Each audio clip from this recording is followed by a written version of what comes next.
Анау пенальти емес қой, жігіттер соған неге тоқталмайсыңдар? Ұят қой анау. Жасұлан Әмірге анау пенальти емес. О, Қуаныш Қалмұрат не істейді? Қуаныш Қалмұрат бүйтіп тұр ғой, міне бүйтіп. Мынаны жоқ деп ойландар деген, жоқ болып кету керек бұл. Пенальтида эпизодта спорын оны да мойындап тұр, мен ордабасын жақтап тұрмын. Енді осы жерде енді мен Қалмұратты спорды ма или пенальти жоқ па? Жоқ.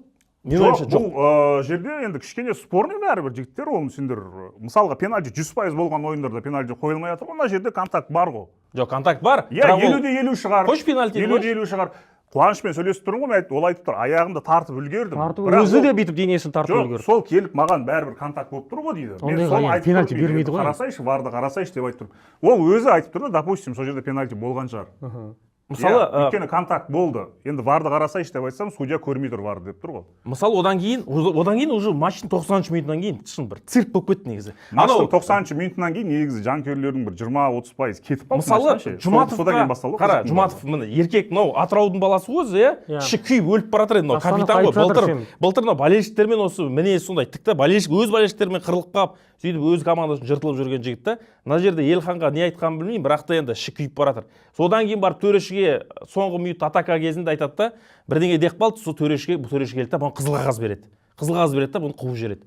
Сосын ол схема жазады, төреші жоғарыдағылар шешсін дейді. Міне ойыншы күйіп бара жатыр да. Ал Қуаныш одан кейін капитан болды. Ол өзі мінезі сондай. Ол Қуаныш тұранда ойнаған. Ол ертең ордабасыға баруы мүмкін. Ол лақ еткізіп сатылды мына матчта, ол айта салмайды, ол профи футболист қой. Мынау еді болды бұл матч негізі. Иә, ол да Атыраудың баласы. Мынау да енді күйіп бара жатыр. Өз алаңында сабырға шақырып жатыр. Ерсін, ол түсінікті. Олжеке, онда мысалы ордабасы сатып алмады деген сіздің ойыңыз ғой енді.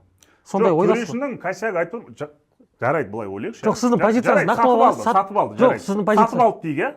Төреші мысалға енді өмірің соңына дейін футболдан шеттетілейін деп тұр. Сондай шешім шығайын деп тұр да мысалға да. Енді сатылған болса, онда шығып айтсын, онда ертең шеттетіліп болса, терять ничего. Шеттетілсе ертең айтатын шығар. Шеттетілсе айтатын шығар, иә. Жоқ, бұл жерде одан кейін неге цирк болып кетті, иә? Жұматов қызыл қағаз берді. Одан кейін Сұлтаниязовқа бұл қызыл қағаз емес мына жерде, оны не үшін қызыл қағаз беріп жатыр уже ана. Беспалева болсын деп оған қызыл қағаз береді. Жоқ, былай болды. Мен футболистерден сұраған кезінде мына жерде Жасұлан Әмірге желтый бар ма? Қарандаш, Жасұлан Әмірге желтый жоқ мына кезде. Жұлып алып кетті ол. Оған желтый беріп жатыр да, анау Жасұлан өзі түсінбейді нәрде не үшін. Анау кішкене бір таразыны теңестіріп қойын деген бір менде ойда сондай.